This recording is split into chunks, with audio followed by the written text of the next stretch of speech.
অনেকেরই বক্তব্য থাকে আমরা পার্টি হেয়ারস্টাইলের ক্ষেত্রে তো ক্লায়েন্ট এক্সটেনশন ইউজ করতে চায় না, সেই ক্ষেত্রে আমরা ভলিউম কার্লস কী করে করতে পারি আজকে আমরা সেই টিউটোরিয়ালটা দেখব।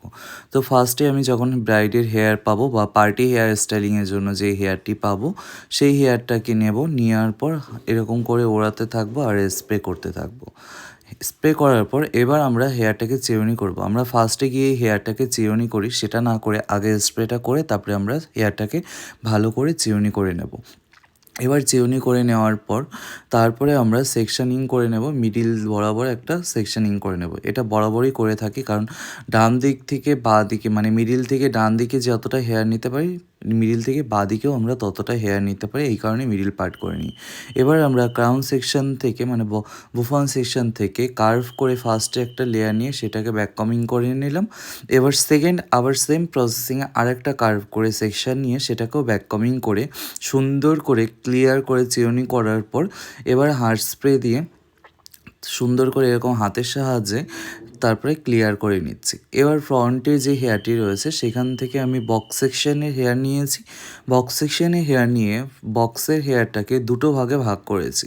দুটো ভাগে ভাগ করে ভাগ করে যেটা হেয়ারটা নিয়েছি, ফার্স্ট লেয়ারটাকে টাইট করে একটা ব্যাক কম করলাম। এবার সেকেন্ড লেয়ারটাকেও সেম প্রসেসিংয়ে আবার একটা টাইট করে ব্যাক কমিং করলাম।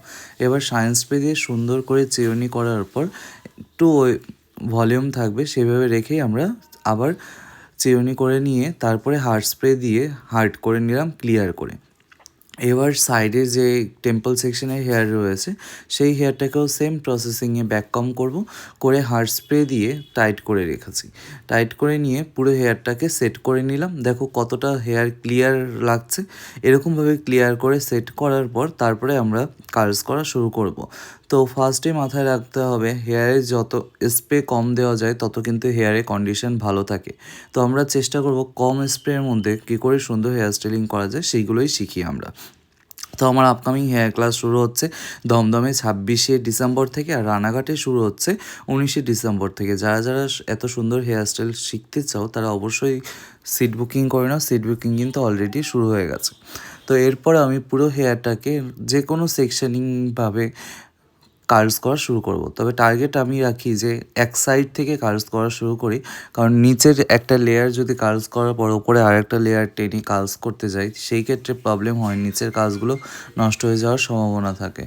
এই কারণে আমরা সেটা না করে এক সাইড থেকে কার্লস করতে করতে আরেক সাইডে যাই। এভাবে টাইট করে কার্লস করে পুরো হেয়ারটাকে কার্লস করে কমপ্লিট করে রেখেছি। এই ক্ষেত্রে আরেকটা বক্তব্য বলে রাখি, যাদের হেয়ারের লেন্থ কম তাদের কিন্তু এইভাবে কার্লস না করে এক্সটেনশন ইউজ করাটা বেটার।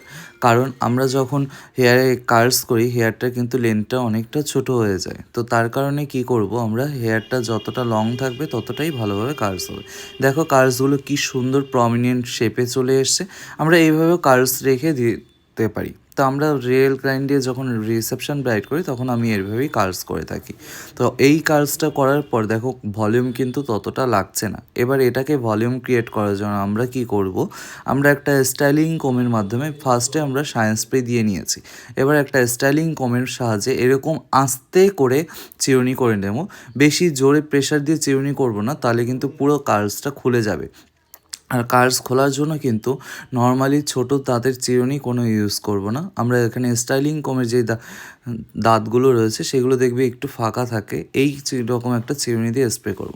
এবার হাতের সাহায্যে হেয়ারটাকে একটু ওড়াচ্ছি আর স্প্রে করছি যাতে হেয়ারগুলো ভলিউমে থাকে। তো এই ক্ষেত্রে এটা অনেকেই জিজ্ঞাসা করতে পারে যে এটা কি অনেকটা টাইম লং লাস্টিং করবে। আমার আশা করি অনেকটা টাইম লং লাস্টিং করবে, যদি মানে ঘাম না হয়। অনেকেরই দেখা যায় ঘামের কারণে পিঠের দিকে ভিজতে থাকে, এই কারণেই কিন্তু হেয়ারটা ভিজে গেলে কিন্তু খুলে যাওয়ার সম্ভাবনা থাকে। তবে আপকামিং আমাদের সিজনটা কিন্তু শীতের সিজন, তো না খোলার সম্ভাবনাই বেশি। তো তোমাদের যাদের পার্টি হেয়ারস্টাইল রয়েছে কম টাইমের মধ্যে তোমরা হেয়ার স্টাইলিং করতে চাও বা যারা এক্সটেনশন ইউজ না করতে চায় তাদের জন্য কিন্তু তুমি এরকম একটি সুন্দর হেয়ারস্টাইল করতে পারো।